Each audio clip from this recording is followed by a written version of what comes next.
अस्सलाम वालेकुम। जैसा कि आप लोगों को पता है कि ये हमारा फ़ीस वाला अकाउंट है। इस पे हम फ़ीस मंगवाते हैं। जो फ़ीस कलेक्ट करते हैं ट्रेडर्स, उनको पता होगा कि फ़ीस वाले अकाउंट का कोई ना कोई इशू बन जाता है कभी ना कभी, तो इसलिए अलग रखना पड़ता है।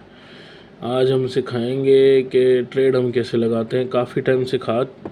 काफ़ी मरतबा सिखा चुके हैं, लेकिन फिर भी लोग कहते हैं कि भाई हमें समझ नहीं आ रहा, तो इस बार थोड़ा इजी करके सिखाते हैं। जैसे कि आज का हमारा INJ का सिग्नल रनिंग में है, तो हम INJ इधर सेलेक्ट करेंगे फ्यूचर पे, ठीक है।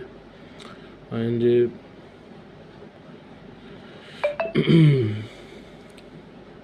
INJ इधर सेलेक्ट किया, ठीक है। ये परसेंटेज वाली लाइन है, ठीक है।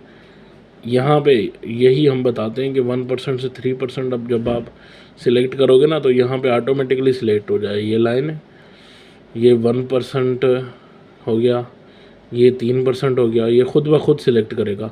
आप लोगों ने जस्ट लेवरेज क्रॉस लगाना है और हर चीज़ आप लोगों ने सेलेक्ट करनी है। बस ये वो खुद ही सिलेक्ट कर लेगा कि मार्जिन कितना यूज़ करना है।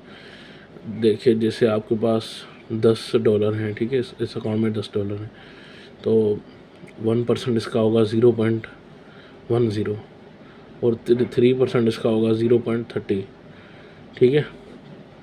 0.30 और हमने लॉन्ग की ट्रेड लगा दी, ठीक है। लॉन्ग की ट्रेड लगाई। ये ऊपर क्रॉस सिलेक्ट करना है इधर, ठीक है। इधर क्रॉस ही रखना है। लेवरेज आप लोगों की मर्ज़ी है जितनी भी रखें, लेकिन मैं हमेशा कहता हूँ अगर आप 0.5% मार्जिन सिलेक्ट करते हैं, वो ऐसे सिलेक्ट होगा। कुछ लोग करते हैं कि 1% लगाते हैं, फिर 0.5% वहाँ से मतलब हाफ अमाउंट निकाल देते हैं बाद में, या उसी टाइम ही, या थोड़ा प्रॉफिट में जाता है तो निकाल देते हैं। लेकिन अगर आपके पास $10 है, तो सिंपल मैं यहाँ पे $10 के हिसाब से इधर ही लिखूँगा, ठीक है।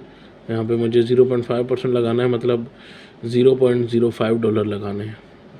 मिसाल दे रहा हूँ, सही है। $0.05 लगाने हैं।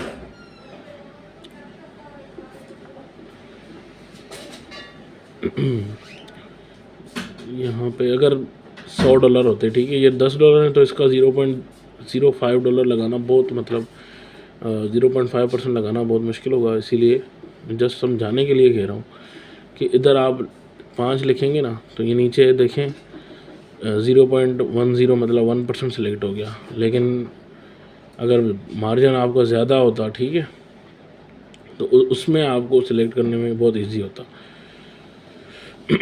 आप लोग ये भी ट्रिक यूज़ कर सकते हो। यहाँ पे 1% ट्रेड लगा के 1% लगाओ जिसका मार्जिन कम है, ठीक है। 1% लगाएं, 1% लगा के वहाँ से क्लोज़ कर दें। अभी 1 लगा हुआ है हमारा, मैं आपको बताता हूँ। जैसे हमारा लगा हुआ है 3%, तो यहाँ से हम 50% निकालेंगे ना, तो ये वैसे ही इसका मतलब 1.5% यूज़ होगा। तो अगर 1% पहले हमने लगाया होता, यहाँ से 50% क्लोज़ करते, तो ये हमारा 0.05% यूज़ होता है। तो अगर आप 0.05% यूज़ करते हैं, ठीक है, तो तब आप 50x की लेवरेज लगा सकते हो। या अगर आपका 5% लगा हुआ है, ठीक है, यहाँ पे ऊपर क्रॉस सेलेक्ट करना है, लेवरेज 20x रखनी है। अगर आपको मार्जिन 2% लगा हुआ है या 3%, तो और अगर 2% लगा हुआ है तो 20% ठीक है। अगर 3% लगा रहे हो तो 10x कर दो लेवरेज। अगर 0.5% मार्जिन लगा रहे हो या 1%, तो आप 50% यूज़ कर सकते हो, ठीक है। तो यहाँ से हम अब आपको सिखाएंगे कि हम 50% क्लोज़ कैसे करते हैं। यहाँ पे क्लिक करके ये 50% पे सिलेक्ट करके और यहाँ पे कंफर्म करेंगे, तो हमारा 50% क्लोज़ हो जाएगा, ठीक है। 50% क्लोज़ हो जाएगा। हम हमेशा ग्रुप में कहते हैं कि 50% क्लोज़ करके मूव SL ऑन एंट्री, ठीक है। 50% क्लोज़ करना सिखा दिया और SL को हम ऐसे मूव करते हैं। अब हमारी जो एंट्री है उस पर SL लगाना है। ये एंट्री प्राइस आ रही है 25.33, ठीक है। यहाँ पे स्टॉप लॉस पे लगाएंगे 25.33। देखें यहाँ पे हमें 0.00 मतलब नो लॉस नो प्रॉफिट हो रहा है, ठीक है। अगर ये नीचे आया तो यहाँ पे खुद ही ट्रेड क्लोज हो जाएगी, कंफर्म कर देंगे हम इसको। अगर ये नीचे आया तो यहाँ पे खुद ही ट्रेड क्लोज हो जाएगी, सही है। तो सिखाया कि एंट्री पे एसएल कैसे लगाते हैं और डीसीए करना। किसी को पता नहीं है कि डीसीए क्या होता है। तो जैसे ये हमने 3% की ट्रेड लगाई थी और फॉर एग्ज़ाम्पल ये 50% या 100% माइनस में चला गया, ठीक है। तो अगर ये माइनस में चला गया तो हम इस पे 3% और ऐड कर देंगे, बाय 3% और ऐड कर देंगे। और ऐड करने से जो इसका एंट्री प्राइस होगा वो मतलब हाफ नीचे आ जाएगा। जैसे आपने एक चीज़ 10 रुपये पे ली है और वो माइनस में चली गई, 5 रुपये पे आ गई, तो अगर आप वहाँ पे वही सेम अमाउंट दोबारा लगाओगे तो उसकी जो एवरेज प्राइस हो जाएगी वो 7.5 हो जाएगी, ठीक है।